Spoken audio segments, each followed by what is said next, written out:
You're from Singapore? Yes, United States. It's just because Sorry? I've allotted that time and that's where it's because that's 15 months, right? So it's 5 years. Lots of it's just such a Slightly more organised? You Yeah. can walk on the street. Yeah. Have you been here? Almost 4 years. Did you exercise? I like it for a team. They like it. It's a nice place to live. Yes. Especially when you territory around town, right? Yeah, so you got the island, then you've got Calmo, a series of like hills slated up the side of the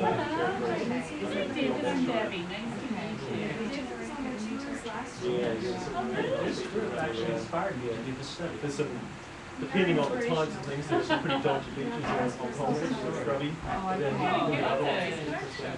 So where you are, they nice? Oh, I think it's chocolate.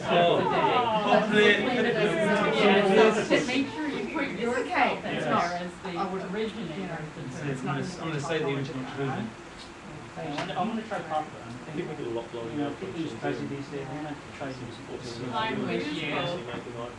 Yeah. Yeah, exactly.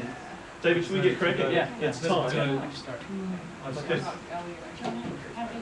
Well, ladies and gentlemen, this is a lovely intimate group. This is David. My name is Tim Carroll. I'm the Strand organiser for this.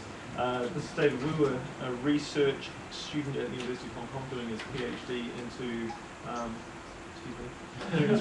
his PhD into a really cool bunch of people, a wide range of titles. I think you are one of them. I have been one of them for a while. Ah, yeah. Full time? No, but how many times did I go into the boss's office and say, I need to use full time? Happened yet? No. Actually, 1 year, in the year 2000, I was full time for a year when we first introduced laptops and teachers back in New Zealand, and that was the best year of my career. Oh, I loved it. It was so cool, just the time to deal with it. But you know this. So the dream. Yes. Yeah. Living the dream, that's good. So, I'm also going to thank David for his presentation. So this seems a little bit strange. I'm introducing him and thanking him at the same time because I have to be in two places at once. I'm going to shoot back to the other leadership presentation. So you've got 45 minutes at around about 1 o'clock. I'm sure you'll clap politely and then head off to lunch. It's a great presentation. So thanks for your inspiring presentation. I'm sure it will be. And best luck. I'm going to stay for a few minutes then quietly. Alright, thanks for coming, guys. If you're interested, I actually put this poplet and the present that I'm going to use online on my blog. And if you want to use the back channel, use that. Otherwise, let's just talk. Alright. Definitely. Hopefully, we can have some discussion about my findings, and I can answer some questions. I think we all came for the findings. I'm actually presenting this next week with my supervisors. I'm doing my probationary hearing. So it's good that I can kind of practice my shtick with you guys, the practitioners first, and then try it out with the academics who perhaps are more concerned about my methodology, things like that. All right. So if you like what you see, I will be presenting it again, several times, in fact, in the future. And if you're interested, I welcome you to be a research participant. I might be studying at Cambridge next year, and what I'll be studying is the identities of pedagogical technologists in schools. Teachers have identities, students have identities. What is the professional identity of a pedagogical technologist? That's something I want to explore if I go into Cambridge. Okay. Thank you.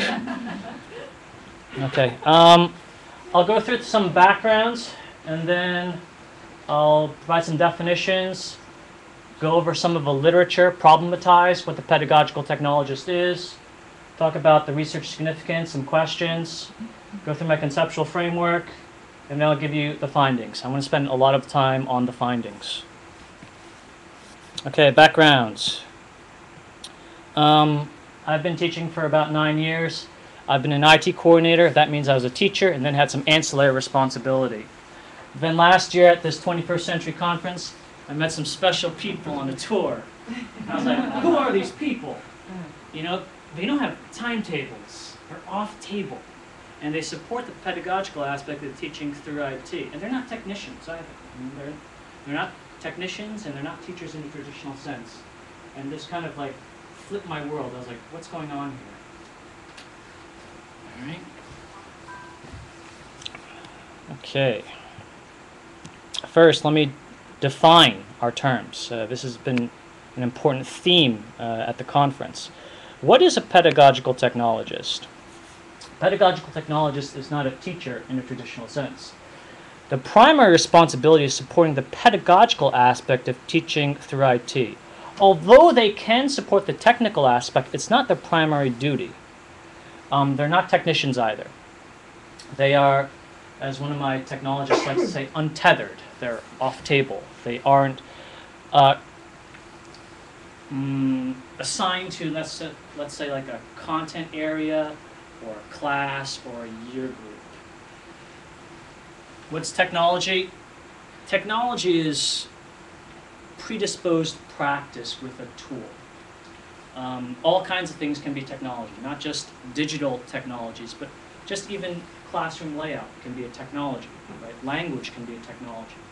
Predisposed practice with a tool. Okay. Literature review, you can see all of the things that I've gone through.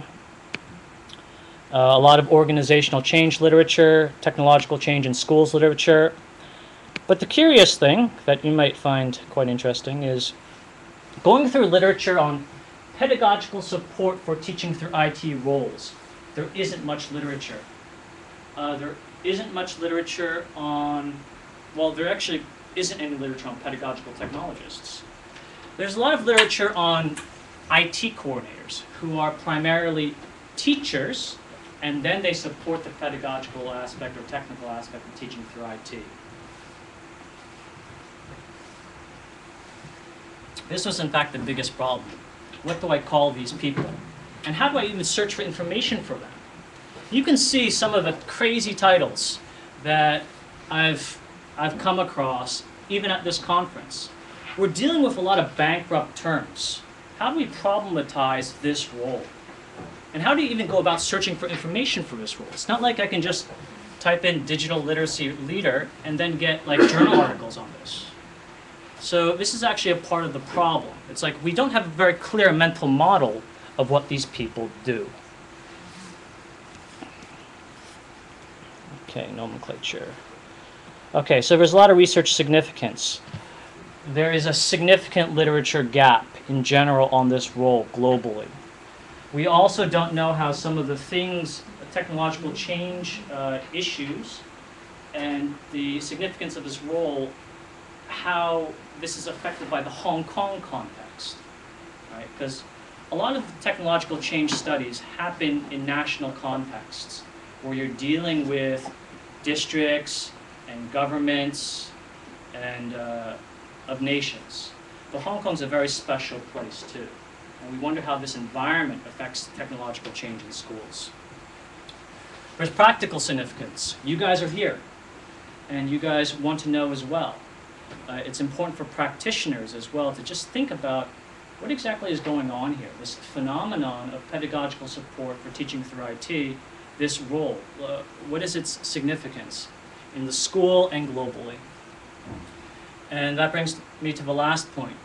As more schools go through this technology infusion journey, most likely more schools will have to come to this reckoning, this point where it's like, we need a full-timer, or someone who's off-table, to help us with pedagogical support for teaching through IT. We can no longer have a teacher have this kind of ancillary responsibility. It has to be a primary responsibility. Okay. So, this is my research question. How does a pedagogical technologist impact a school's ways of working with and through technology? It's exploratory, it's ethnographic. Right. And there are some other objectives, but that's the most important thing. In other words, what do you guys do to affect your schools? Okay, conceptual framework. Hello. Okay. Okay. Okay. All right. How do I actually see the worlds? All right. How do I see the world of the pedagogical technologist? And this is how I'm going to conceptualize it and analyze my data. I see it in terms of ecology, just like those birds and just like the mountains. All right. We're in a very complex social system. And for my schools and my technologists in this Hong Kong context, I see them in two different ecologies or environments. I see them in a school environment or ecology, and then since they're international schools in a special context, I see them in a global ecology. Okay, so I don't have a nation or a district kind of environing the school. I just have a globe and the school. And inside this school, you have different species or technologies. We have the pedagogical technologist, which is just a species. Now, don't think about the people, okay? This is very important. Don't get hung up on the people. Think about the roles. The roles themselves are technologies. Right? Just like right now we're using audience technology, I'm using presenter technology. Right? We have principal, teachers, parents, administrative and support staff, students. Outside in the globe, we have the community, the state, businesses, professional organizations, and educational institutions. These are the players. Now, how did I come up with these players? A lot of literature review on organizational change, technological change in schools. What are the major factors here? Now again, this is an ecology, this is complex. I can't necessarily isolate these variables or species. They all interact with each other. Okay. So this is how I view the world, through an ecological lens. Okay, let's move on. Hello. Yeah? Okay. Yeah. Okay, 5 cases, all in Hong Kong. 4 men and 1 woman. 3 international schools, 1 special designation international school, and 1 special designation organization which controls international schools. I try to create balance and variety. I'm trying to present a range of possibilities of pedagogical technologists in schools and organizations. Now, of course, this isn't useful for statistical generalization. My findings aren't applicable to all pedagogical technologists around the world, but this is just showing you what they can be like in schools. That's the purpose of my study. What can they be like? Okay, great. Are there any questions thus far? All right. This is the good stuff, the initial findings. Oh, I have one. Sure. The problematizing nomenclature. Okay, so that actual word, problematizing or problemizing, where has, I've noticed that. This is a theme that I've noticed in the past couple of days. Tell me how that came into being. The idea that there's a nomen of the word. I'm not sure. It just came to my head.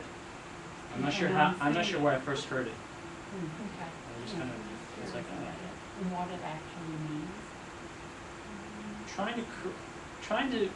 That's good. Trying to establish the parameters of a research problem. We're trying to actually figure out, how do we make this a, I need to think about it. Okay, fine. Yeah, Anyways. I need to think about it. Thank you. Okay, initial findings. There are a lot of things that I found out. And I'll try to be as concise as possible in going through some of the very important findings. Let me go through some of the individual qualities. I've been following these guys around for 8 months now, since July 2011.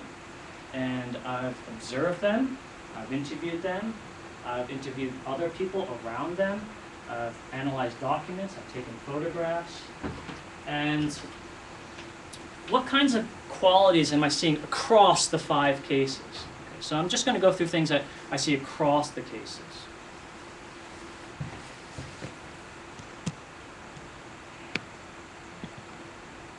All right. Hello. All right. Some important things that I'm seeing include 1, they have articulable technological, pedagogical beliefs, values, and assumptions, as opposed to not having technological, pedagogical beliefs, values, and assumptions, and as opposed to not being able to articulate them.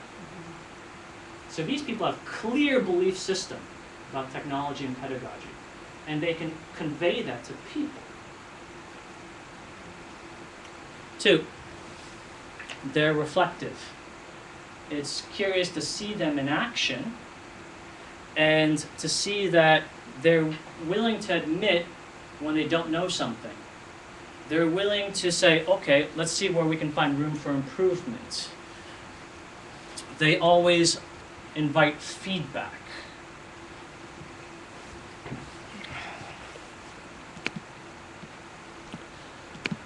Some things about their role. As I said before, they're untethered, they're mobile.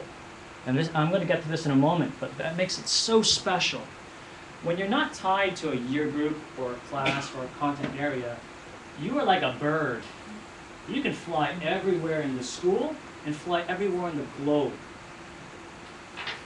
You don't necessarily have to be somewhere at a particular time. And that comes alongside authority too. A lot of these people are shot callers. You know, you can actually pick and choose where you go within your ecology. And I think this is a very, very important one that I'll get to elaborate a little further, a little later on. Is this fecundity? Hmm? Yeah, being prolific.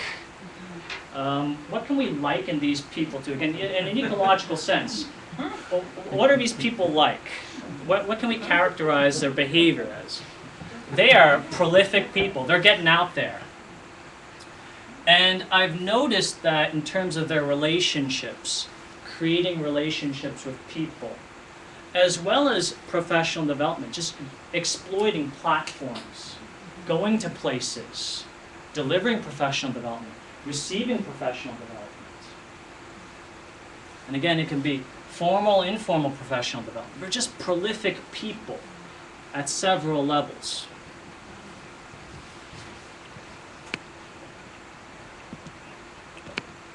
What about some of their interaction qualities? Again, multiple localities within the school and outside the school as well. Multiple species. They're dealing with parents, teachers, administrative support staff, principals, businesses, professional organizations, at an individual and group level. Okay. Yeah, did that. All right, now some of the curious things. Ooh, I hope this works. David, are you going to be able to share any of this stuff afterwards or any online kind of? I'm going to be presenting this next week. I'm going to be presenting this in Bangkok in July, and then in Hong Kong U again in May. I put all of this stuff online. This is something that I stumbled upon, and this is a very, very significant finding. These people belong to community. And that's one of the most important findings, because this, in fact, is a community too. And you guys are players here. Most schools and individuals don't belong to community. And this is what makes pedagogical technologists successful. They have community. This is a map of the pedagogical technologists, their schools, a university, not just any university, but a faculty in a university, not only any faculty, but a division in a faculty in a university.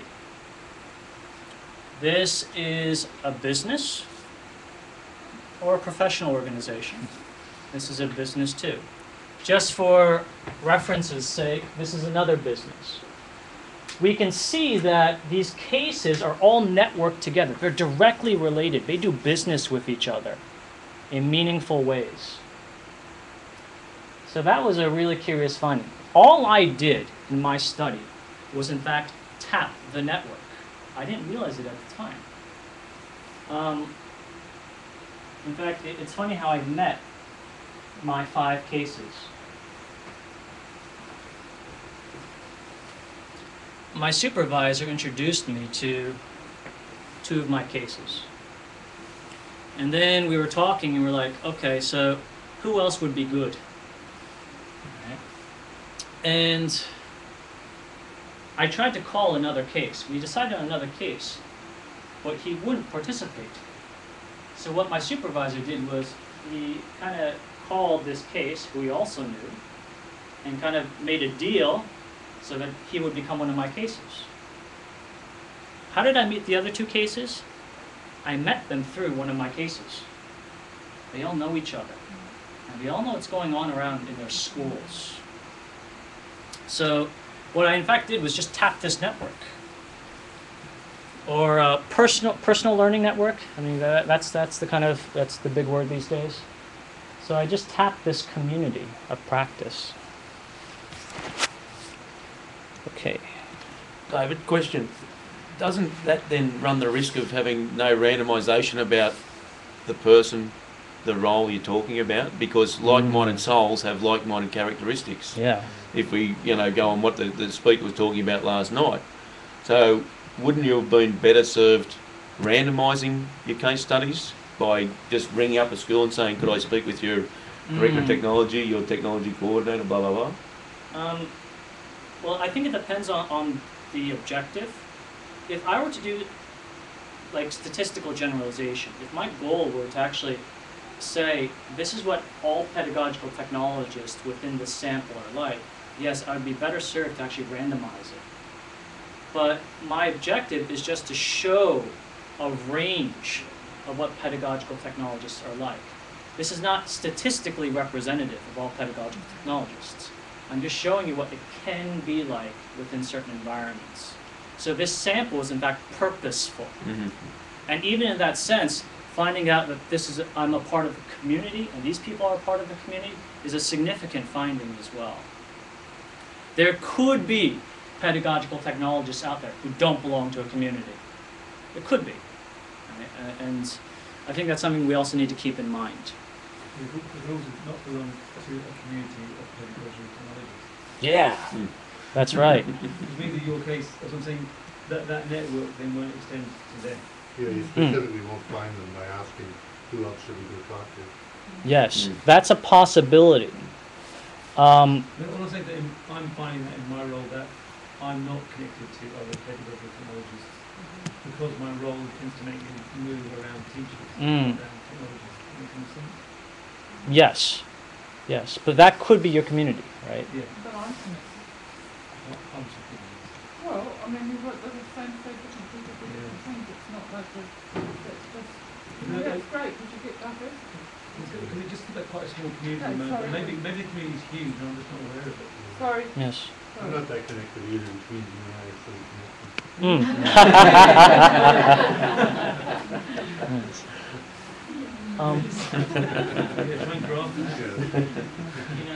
Something about this community which is important is that there's node strengthening. That is, people know each other from multiple businesses or multiple experiences. So for example, even today, I met this woman. I was sitting next to her on the bus, and she came to this conference because she knew one of my cases.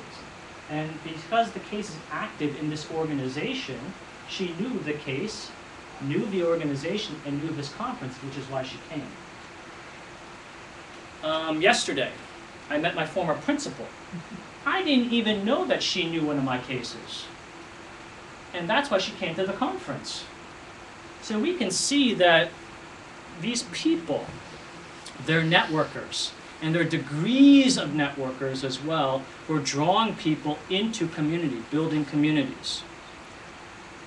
And again, it's important to say that there are degrees. So if we had like a social network, you know, there are so many people in this room, but of these people, some are very, very important people in the community, in the social network. They have the most followers, right? And to be able to network is a success criterion for pedagogical technologists. But for you professionally, I think my recommendation is you want to really know the VIPs of these technologists.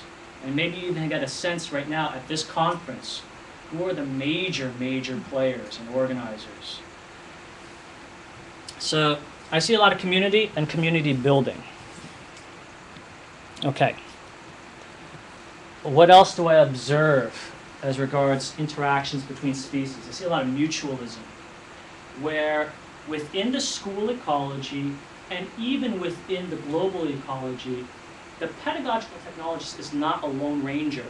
They usually have some kind of counterpart that helps augment their reach in the school or within the global ecology.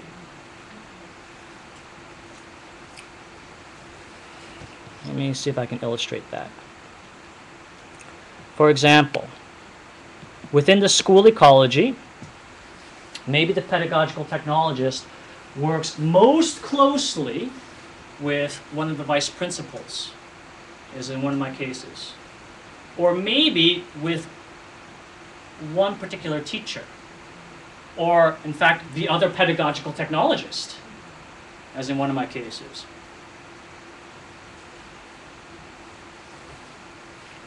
Within the global ecology, I've seen how one pedagogical technologist leverages her direct link with a business to reach more people. Another leveraging his direct contacts with another business to reach more people. So we have these very mutualistic relationships in this ecology.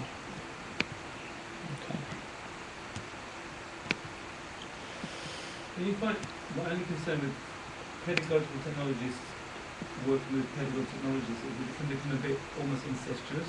There's an aspect of, to my mind, technologists tend to be quite nerdy, quite techy. They're not careful to speak in their own language. And when they try to share that with ordinary people, those people aren't picking it up, but they don't want to say, they don't want to look stupid. Yes. And if you're not careful, you can end up two, what I call them TPs, what can I say? Two TPs together may well convince each other they're doing a great job, but actually they're not actually working with any normal people who can actually pull them to account and say, I don't know what you're talking about. There's that, I think that's a big part of being able to keep it real. Working with people that are not tech, that are good pedagogists maybe, but hopefully who can keep them real and go, you know what, that doesn't make any sense to me, which means it won't make sense to me anywhere else in the school either. I'm going to cover that in like 5 minutes, because that was an important finding as well.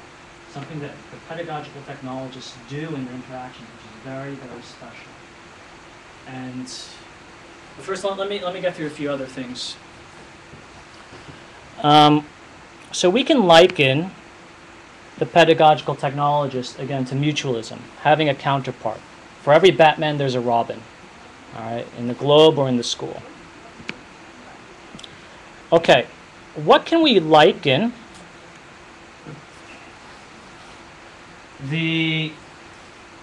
what can we really liken all of this? I mean, so there's a community, so there's some kind of mutualistic relationship with someone else in the school or in the globe.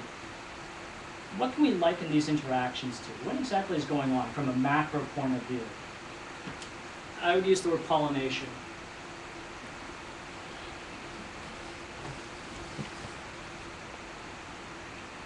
What is going on here? I see pedagogical technologists going around from flower to flower, locality to locality, within the school, within the global environment. Like this 21st century conference is like a flower. And what are they doing? They're sharing technological, pedagogical beliefs, values, and assumptions. They're trying to establish a shared vision, or to create a shared vision, either selling their own or their schools. Even yesterday, during the TPAC meeting, that meeting with Robin in the afternoon, that was establishing a shared vision, really sharing technological, pedagogical beliefs, values, and assumptions. What else are they doing? We're also just sharing ideas as well, solutions. Have you heard about this? Have you heard about this? Have you heard about this? Do you know about this? We're just prolifically sharing these ideas with each other.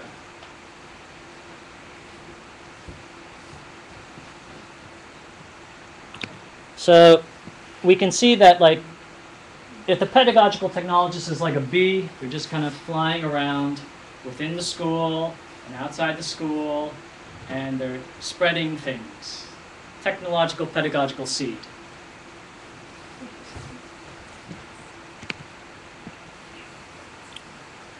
Okay. Oh, hello. Oh.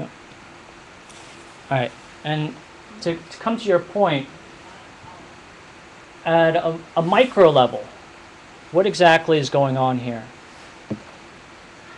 What the pedagogical technologist is doing, especially in the school, is this: explaining technological change in a way that people can understand. And this is really coming through. This is actually what the pedagogical technologist does. It's not only knowing about the change, but being able to explain it in a way that you understand.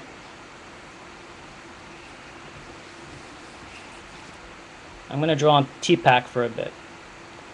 If we could conceptualize people and the degree of technological pedagogical knowledge that they possess, we could say that the pedagogical technologist has great technological pedagogical content knowledge, and that other people in the school perhaps don't have as much, which is why he exists or she exists.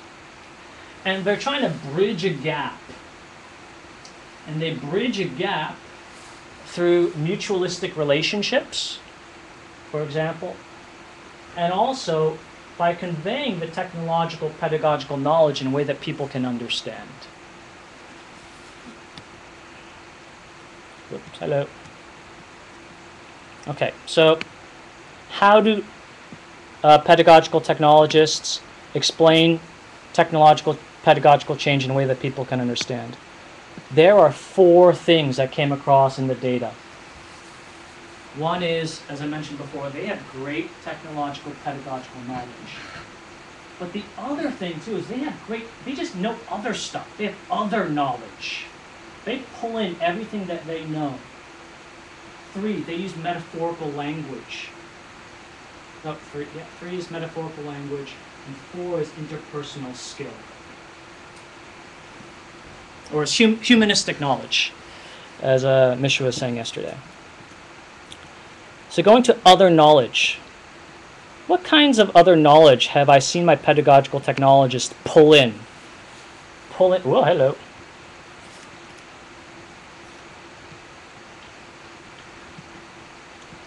In explaining technological pedagogical change, I've seen my pedagogical technologists talk about religion, obscure history, fire codes, current events, and legal things, just in trying to explain technological change in a way that people can understand. Metaphorical language. Part of conveying a technological pedagogical change is also changing the language. And we've seen all kinds of things, from verbs, to adjectives, to even just nouns. They use their own jargon, but it's a jargon that other people can understand. It's a descriptive jargon.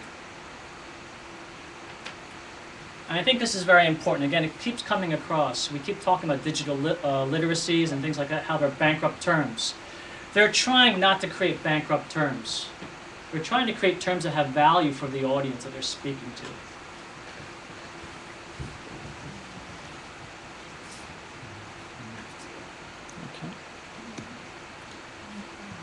Okay, finally. And this is the most important thing that is really, really striking.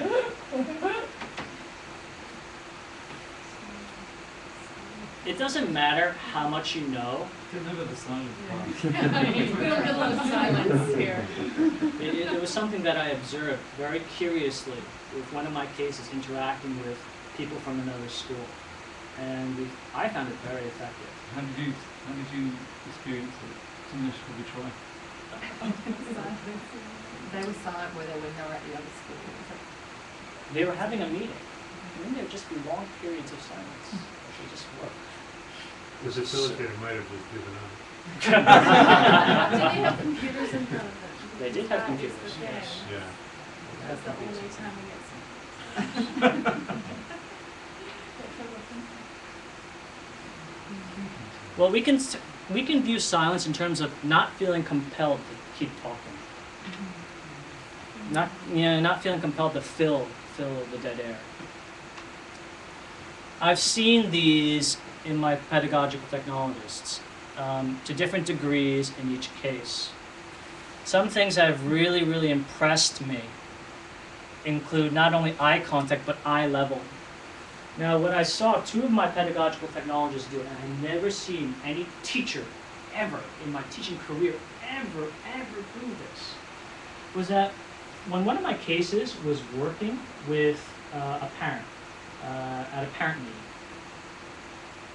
rather than talk like this, the pedagogical technologist got on his knee to keep the eye level.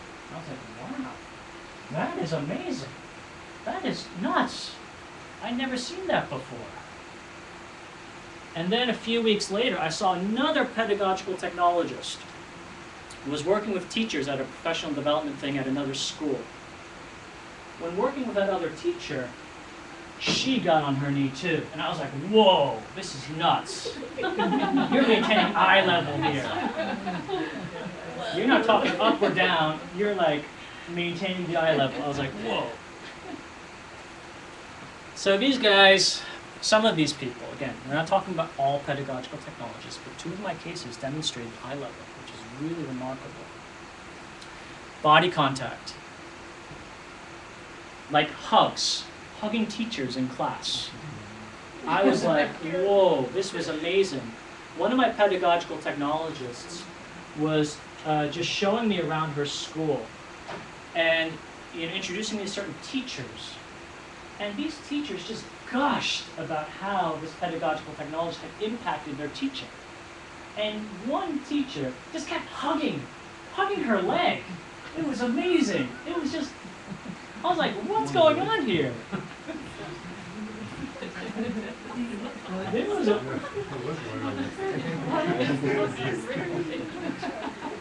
but on that tour,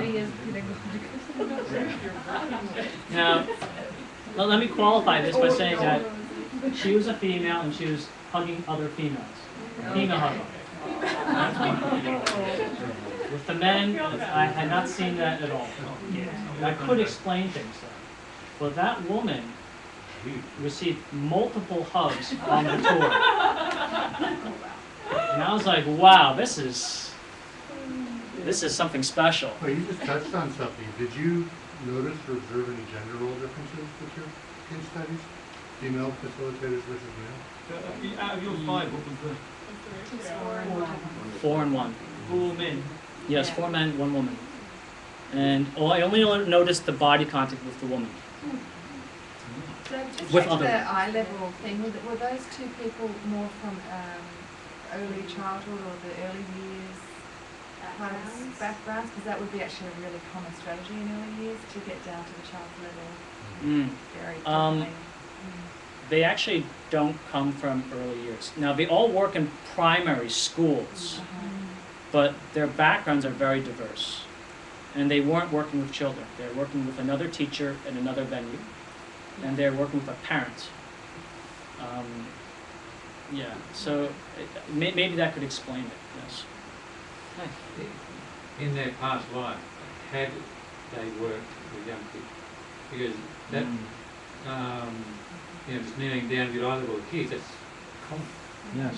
Amongst teachers who have done playground duty with little kids, who work with little kids, who are used to that, and that's the habit that they would carry over when they change their role in school. Yes, that could be, a very, it's a good explanation. I was just surprised to see that, with adults. And in my experience, I was like, well, I never even see teachers do that with kids.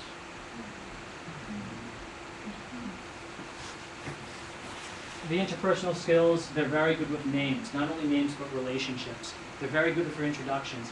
I met so many people through these people. Like, they just take me around and they just introduce me to everyone that they meet. Not only that, but they remember relationships. Oh, you're this person's mom, or this person's dad. Oh, I know you from this, I know you from this. So they're very good with names and relationships. They're very good with humor as well. And of course, in one case, silence. It's like, wow, that's special.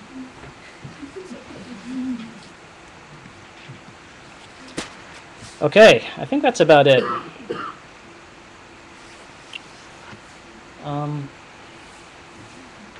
you were extrapolating at all? Are you going to have some general conclusions there?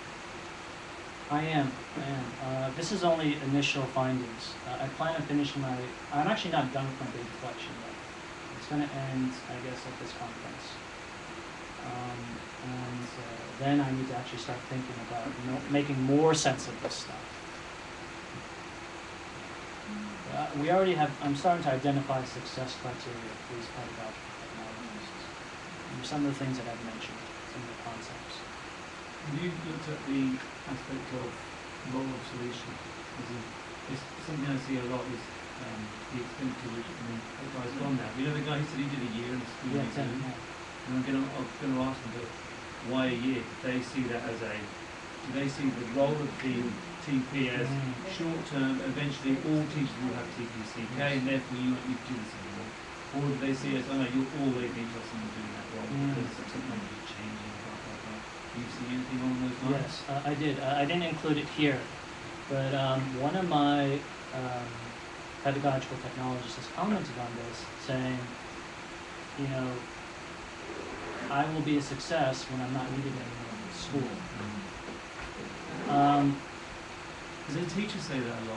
As in teachers say, my role is to facilitate my students' learning, therefore I'm trying to make my kids, I teach my children but I don't need a teacher. They can teach themselves. Yes. But then they're not saying because it's all their job. Yes. Because they're always going to need someone to do that. It's the same with this. It's hard to tell. This is just... I mean, in your case study, are they all still doing that role? Yes, they're all still doing their role. A lot of them are leaving their schools and organizations, however. And that's actually another important finding. I was going to make another metaphor by saying this is like hunting and gathering. These people are extremely mobile, not only in their schools, in their professional role, but in their professional careers. These aren't lifers in schools. These people move. The shelf life at an organization is 3 to 5 years. Then they move on. 2 of my technologists are leaving their organizations this year to pursue the next challenge. And that's the other thing too. In interviewing the principals and people with them, these people feel like, I've done so much here, I want to move on to a different challenge. Is that because they've managed to achieve a certain level of integration and practice? Yes. In my work here is done. Or is it because they're in an international environment and that's the kind of person they are? It's They want both. to move. It's both their character and their accomplishment as well. There are a lot of high achievers who want to do everything, do one thing at a time. So, in speaking with the principal of the school where one of my technologists works, she says, yeah, I mean, it's both. This person is such a high achiever and has done so much for the school, and this person naturally just wants to go on and tackle bigger challenges and do bigger things. They're still staying in the same role. No. Oh, interesting. Going back to an old role or taking a new? They're both leaving schools. And With your monastery? I don't want to say I don't want to say too much. Yeah. I'm not sure how much I can say right now. Oh, okay. But both are just leveraging their networks and their skills in doing something else. And the thing about when you talk to the people around them, they all know that they're going to be successful no matter what they do. Yeah. In schools because of any particular reason about the school or No. the school system? They're staying in education. You just say yes, no game show. They are staying, I guess, to a degree in education. Yeah, they're staying in education.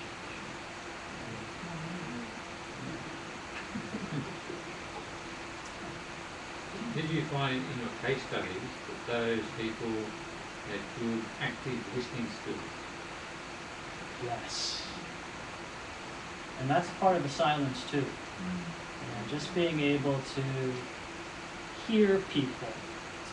This comes across in interpersonal skills. What is the purpose of the interpersonal skills? Is to get the audience, to get the person to really believe that you care about them. It's a lot easier to facilitate change when you have trust and you realize this person's not out to get me, this is not political, this person actually cares about me. And all of these kinds of interpersonal skills, this humanistic knowledge, are vital for that. That's why you have to have that alongside the knowledge, the pedagogical knowledge, technological knowledge, the other knowledge, and the metaphorical language. You have to actually have people skills as well, not just knowing everything, and you need that as well. Are you suggesting that the people skills are essential for a successful pedagogical work? Yes. I'd say they're more important than all the others. Yes. You learn the other stuff. Yes. It's how you build community. It's how you establish these relationships. It's through the interpersonal skills. And then you can do the transfer. If you don't have those interpersonal skills, people are people. Why should I believe you? Why should I trust you? These kinds of things. There has to be a rapport between people. What level in the sort of structure of the school would you be living in? Like, were they on the level with janitors, playground staff, teachers, or middle managers, or they were all over the place? They were actually all over the place. Let me show you something. For example, I wonder if this is here. Hello. Where is it? Where is it? There are two things that I skipped, but this brings up something important. Okay. Let's call these flowers. These are two flowers. And this is what one of my cases did. One of my cases was presenting on the Professional Development Day. So he was basically addressing all the teachers and all the admin and support staff. This person is also a part of the ICT strategy group, where this person gets to interact with admin and support staff, but also the principals. So they're hitting high and low. This person also interacts with the kids daily through opening this ICT suite to all the students. This person interacts with the teachers individually too, in the office and through team teaching. So they actually reach all over the school and reach all the people in the school. Did I answer your question? I wonder if it factors into that moving factor. I can see if they feel. If you. No, but there is. I've worked in other schools in different roles where I was higher up the food chain, and in this, I'm wondering whether teachers in this role are they working with middle management? Are they working on the same page and what's the word? A responsibility level, the same as a teacher, same as a middle manager. You know what I mean? Because they are, like you said, they're working in so many different veins. They're wearing so many different hats. Yes. Well, one day they're wearing a teacher hat, next day they're wearing a middle manager hat, next day they're wearing a the marketing hat, if they're working with the publishing team, communications team. And that's what makes the job fascinating, but at the same time it makes the job hard to pin. So when the board deciding what to pay people, they're thinking, what do we pay them? What are they? They're not teaching them. Yes. What is their value? Yes, that's, ultimately, Should we pay them at all? And I suppose that's would be my question, David, about your whole raison d'etre with your research. Is that the authentic moment you want to get out of this? Is it that you want to be able to, and defining these roles is incredibly important, but what is the authenticity of the moment?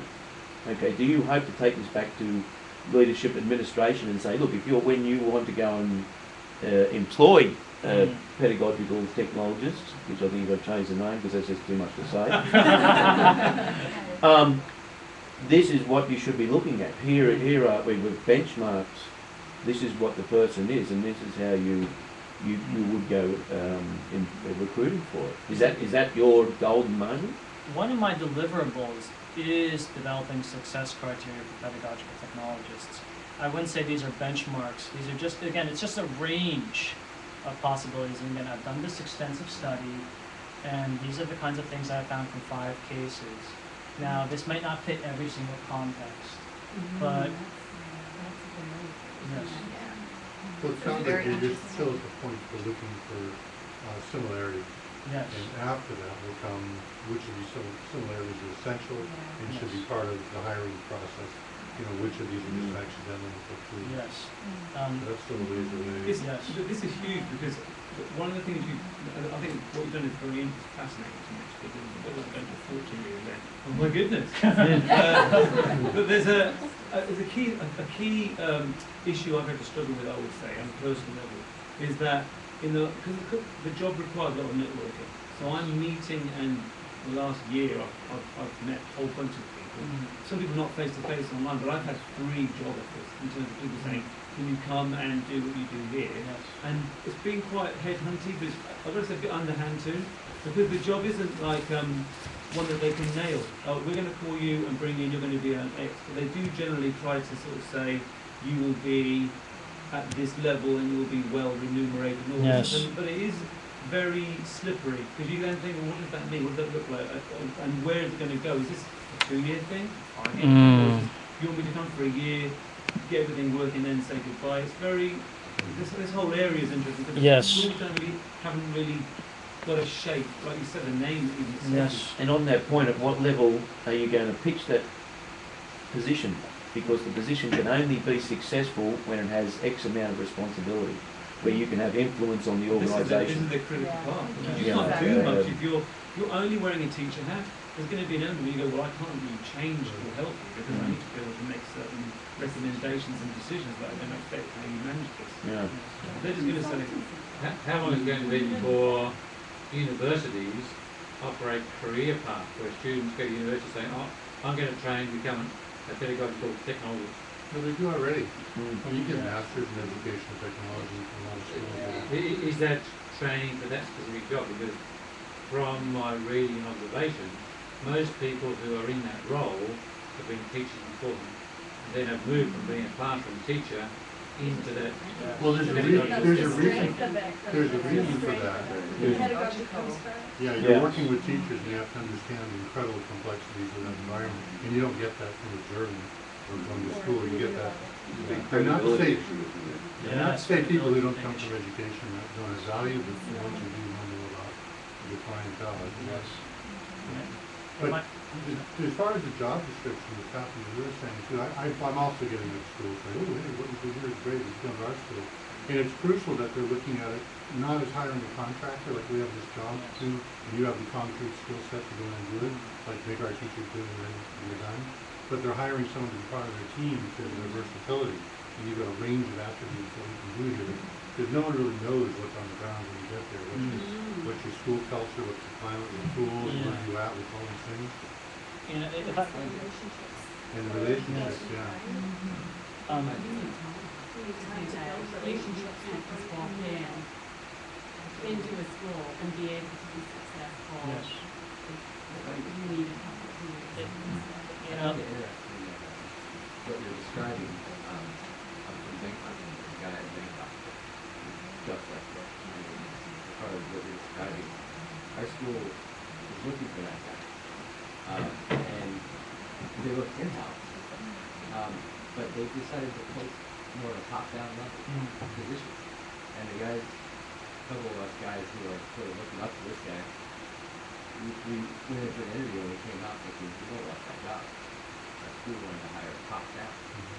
And we're all teachers, and we want to work, like you were saying, like this guy was modeling, and the admin were trying to hire someone different. They didn't take us. They went outside, couldn't find anybody, and then they came back to their full-time team. So it was interesting because they didn't know what they were looking for. Yes. What they take and want to eat, they're so, it's such a weird position, but it is so. Yeah. You want that, and you want that. One of my cases was hired without a clear job description. Now, even though there's a job description, all my cases do things that are beyond their job description. I didn't really. I wrote my job description the second year. I wrote my job description for the interview. I didn't actually go into the value, the financial value of their work.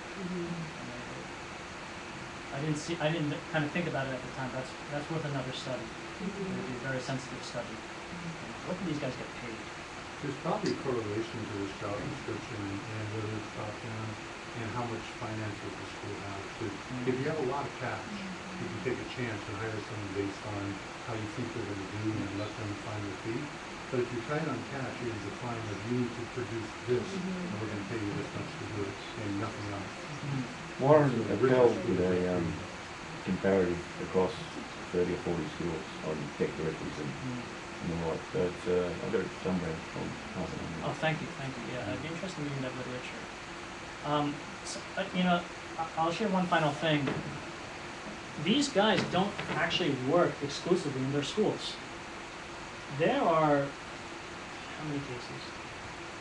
3 cases of pedagogical technologists who do work outside the school.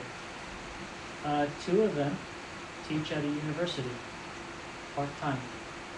2 of them, again, have direct ties with the business.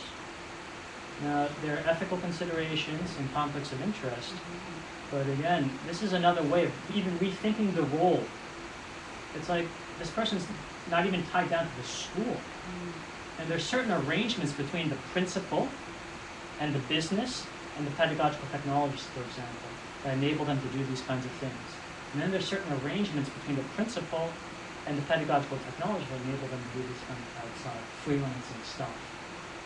So that's something else to keep in mind when we talk about the value of this role.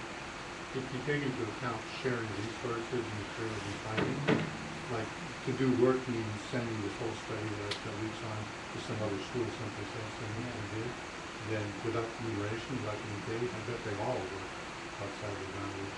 Because like teachers, you won't find teachers often like taking the whole curriculum and saying, here, this is what I did, this is try it yours. It's quick as essays, it's job security. The tech facility very often, the whole study that you do. That's 100% true. We're one of the rare breeds that do that. We want to share. Yeah, because you get Out there in the big world, I had a design thing. I was like, why would I share? Why wouldn't you? Yeah, just credit me for it. Here, use it when it's. This is why conferences like this is what are very good because you can come along here and say, oh, so I am doing the right thing after all. So you're sort of confirming your own your role. That's actually huge because I think we all walk around going, I'm doing this right. I would like to know like who these PT report to, like who do they report? Who's their boss? How many? I mean, who says no to them? That's great. That's You my don't favorite say no to definition. That's my favorite definition of authority. It's not somebody can say yes to you, but somebody can say no to you. Teachers say no to them, principals say no to them. When you're trying to work with people, sometimes when you're trying to initiate change with teachers, you get rejected. And that can be frustrating. But again, it's through the certain skills that over time they're able to show, and the credibility, they're able to show their effectiveness, and that wins people over. When doing things at the leadership and policy level, again, you work with the principal, and the principal can say no too. It's all about the flexibility. You can call your shots. and who you work with. I mean, one of my Thinking about patience, Yeah. ability to be understanding and read and not give up on that person just because they've said no and find other ways to get through to them. It's very political. It's a very political role because you are working with so many people, so many different places. You don't want to get one person pissed off with another person. That's right. You say one time. I have a question. You know how I want to know where is this job derived from? Because mostly of course, mostly are teachers. But then, is there a particular attribute of these teachers that made them to this position? Like, good. it's just personal interest, or it's skills, or being a teacher, like a good teacher or something? Did you find something? Yeah, it's being the right person at the right moment in change in a school. It's not just the individual, but the school going in a certain direction. So, for example, a lot of these people came into their role. They were the first person in that role, or they came into the role and reinvented the role. So, for example, one of my cases was the first pedagogical technologist in the school. And then what she did was she created another post for another pedagogical technologist as the school was going through a particular transition in its technology infusion journey. Another case, he has the same job title as his predecessor, but he came in and just rewrote the job description. He just started calling his own shots. He was a teacher in the school, and then he came in and he established his credibility. He got the post, he just rewrote everything. Another guy, he was a teacher too in the same school. And then when the school was undergoing a major change, decentralizing ICT, they were like, okay, we're going to decentralize this teaching post too. Why don't you become the pedagogical technologist from school? And he was a part of that. The other case, the other two cases, I think they already existed. How many can you say in this school? I think just listening to your language, it sounds like there's one. In your five, are they all the only ones in this school? In one school, there are two. Are the And schools the same size? I don't want to give too much away, but they're Yes or no? they're Don't give much away at all. they're similar schools. Yeah, and they're in the same kind of competitive environment, which is also something to keep in mind. One of the cases created the other pedagogical technologist post in the school. She had such stroke that she was with the principal and she was just arguing, we need another one, and they created another one. So we're in kind of that supportive environment. Well, thank you very much. Yeah. Scratching the surface is something huge.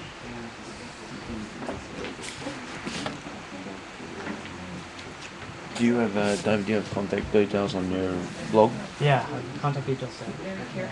I'll forward that survey Thank you. about all the different technology directors across, it's about 50 schools. And one particular guy did it and drew up a statistical analysis of what people are getting paid and Wow. et cetera, et cetera. It's quite it's about 3 or 4 years old now, but it's still relevant, or relatively relevant. Hey, what's your name? Michael Taylor from Hong Kong Academy. Thanks, man. Thank you. I'm Joel. I'll give you a card and I'm out. Wow. Digital literacy coach.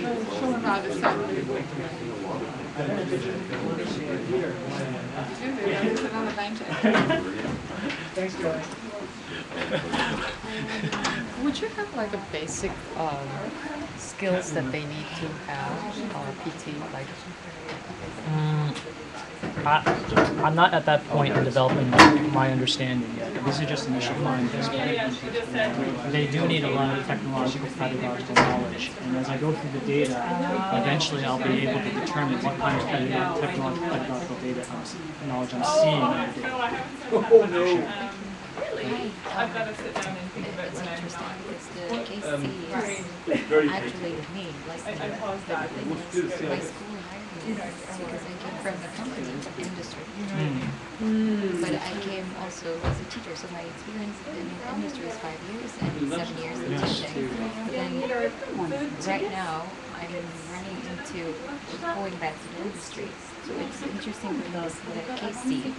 But you're connected to this? Yeah, I'm a PhD student. You're a PhD. This is my PhD dissertation. Oh my god, is this like where is your work posted? Can we check? Yeah, you can check my blog. I put this on. Do you have a link on there? I was looking at your blog back here. I didn't see the link. Okay, can we? Yeah, Can yeah. we see that? Yeah. It's. I want to be one of your faces. Just to send a message. So this is my blog, and I put this here, and then I guess you can full screen it here, or Is that attached to the site that you It's have? Brezi. Off of Ning? Is it open? excuse me. Is it off of Ning? No, this is Poplet, Okay. and this is a website, poplet.com. Right. Okay. In fact, one of my pedagogical technologists showed me this, which is how I started using Showed it. you what? Poplet. Yeah, it's pretty awesome. Yeah. Tried it on the iPad. They just built iPad-in connectivity, so it's quite nice. It looks like Brezi. Yeah. Yeah, it's like it does look Prezi like meets mind map. Yes, it's a little. Yeah, it's just a little different from Prezi. Oh, this one They go together quite well. Yes. Poplet. Poplet and Prezi. But it's in beta, so you'll find that it's a bit buggy, especially trying to use it with 22 kids at the same time. Yeah. As we've But they discovered. get it. They do well. You They're still you're gonna be in Bangkok in June or July? Is that what you said? Yeah, I'm presenting at a conference there. I'm going to actually compare my cases across. So you have more done by June, July, I imagine, Yes, right? yes. I'll be closer to being finished by then. Yeah, I'll be interested to find out what you find Yeah. out. Mhm. I'm doing a Me master's too. in this now, similar thing. Oh, cool, man. And looking into this, a part of it is what is my role, is a big part of it. Yes. I've been going from literature and pulling together the stuff that appears to speak to what I do. Do you have a card? No, but I don't give we you could my... collaborate on something. Yeah, probably. I think If that'd be you're good. looking How do we even? What conference will it be in Bangkok? It's called the Comparative Education Society of Asia Conference, CESA. Okay. Sessa. Okay. Yeah. Thank you. Oh, no worries. Bless you. Yeah. Thanks. Thank you. so did my email, have you got a... Here, Albert, could you type it here? Jawohl. Whoa! See,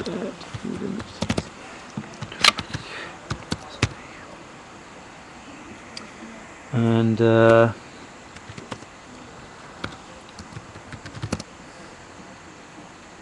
should be it, yeah. Basically, just that. I mean, I'm doing it's a master's in teaching from the Institute of Education in London. But one of the nice things about it, the reason why I did it, is they let you decide what you want to focus on. So it's very role centered. So I've been able to say, so my job is, and a big part of it is me thinking, what is my job? I mean, because no one seems to really know. I mean, like I say in the school, it's like, well, that's why you nailed it. It's like it's just so. And the problem with it though is it's exciting because it's so dynamic and it's so fresh and new. But it's also frustrating because you find yourself. Hence my point. You often find yourself not really sure what to do with you because you're not a principal, but you're not a teacher. But but at times I'm doing a principal-like role. I'm advising the principal. Yes. At other times I'm advising a kid Yes. in a lab Yes. with what's best to use for your homework. Yes. And another time I'm with a parent and I'm doing, and I'm advising them as to how to manage their child's homework load and their Twitter or Facebook practice.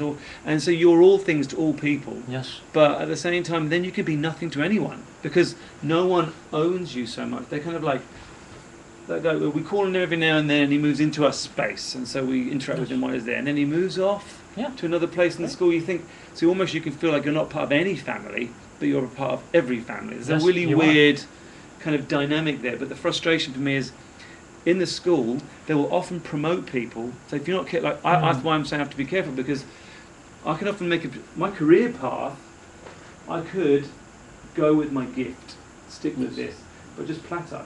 Whereas I think, well, if I'd have dropped this role and gone and become a head of grade or an X, Y, or Z, I'd now be being paid $5,000 more. Yes. I wouldn't be doing what I love, but I would, because that career path, the school recognises it and it's delineated and it's part of their structure, and they can clearly go, that role has this responsibility and therefore it's worth X. But your role? And is that really weird?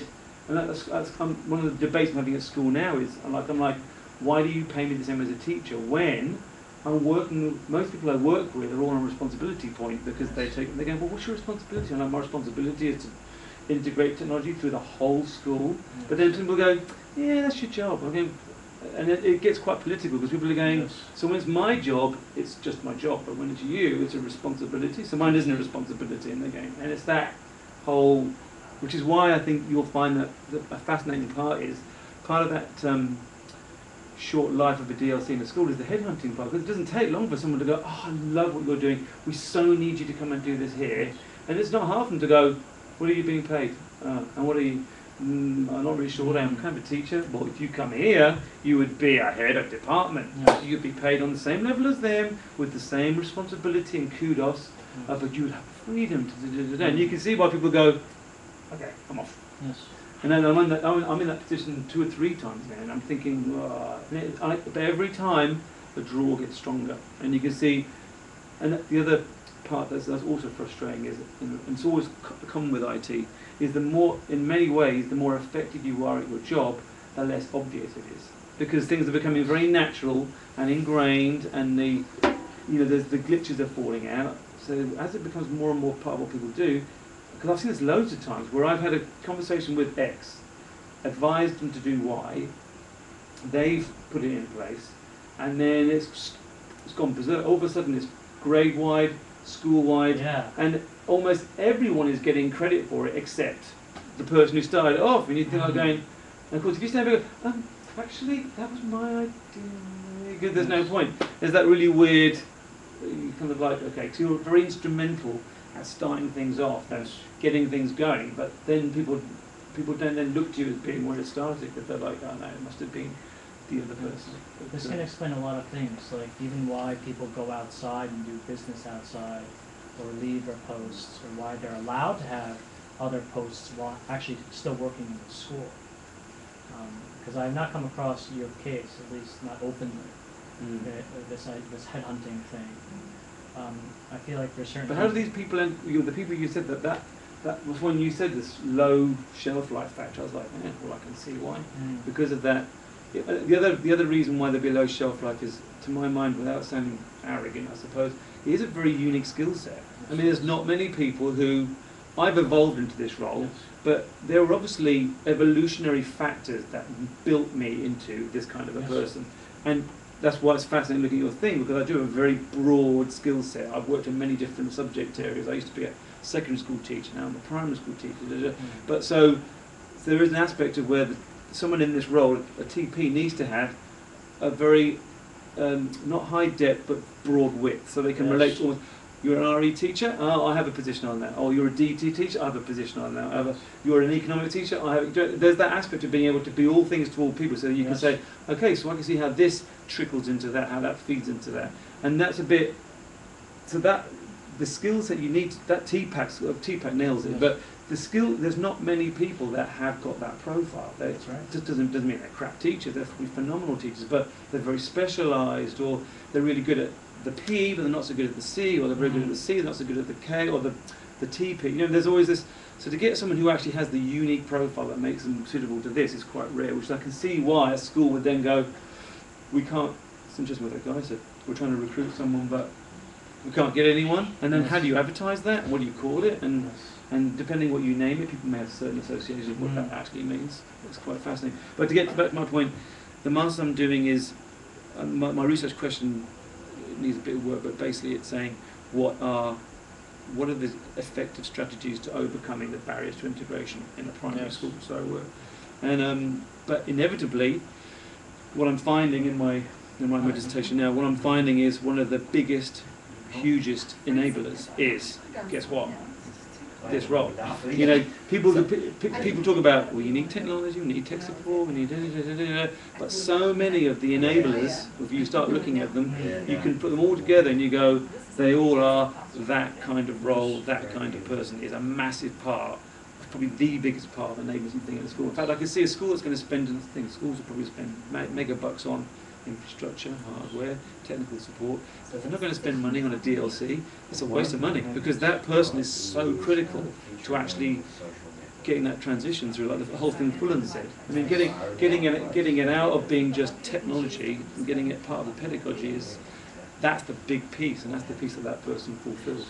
So yeah, I mean, what I'll probably do, just to when I'm finished, we'll be in touch. But I'll probably send you my dissertation. You can give me your critical eye. But it'll feed into what you're doing anyway. I like this. Well, we could work together and write some papers about this. Yeah, there's a lot of, and that's what I'm finding is that cause my tutor is my prof is my supervisor, and his constant thing all the time is, this is a master's or a doctorate, because it's just so potentially huge. Each part of it has got so many branches that you can just go off into. So I'm constantly trying to wrestle it down. Like my lit review was supposed to be 5,000 words, it's already 15, because I just kept on putting in stuff and there's that and there's that, and when I feel like it's now got to sit there and go, what am I going to take out, which isn't critical to this, but it's probably going to, when I look for my filter, it's probably going to be that. It's going to be actually anything that doesn't directly relate to the role of the TP is probably not as important. This is probably the most important part of it. That has been, my supervisor's been focusing me too on that. You know, I've been just gathering so much data. You can write all sorts of papers on these schools, in fact. But I just need to focus on this person, this role, and that's it. I mean, don't forget about the school, forget about all the other things, but just focus on the person. Just get all this stuff. It's good talking to you. Cool. Thanks, David, and good luck with Thank you. You too, man. That sounds like a fascinating study. I look forward to hearing more about it. Yeah, let's collaborate, dude. I'll shoot you an email, all right? Cheers. That's it. All right. Hi there. Is there? It's just way too cold out there, so. Yeah. Oh goodness! Wow. Is it lunchtime now?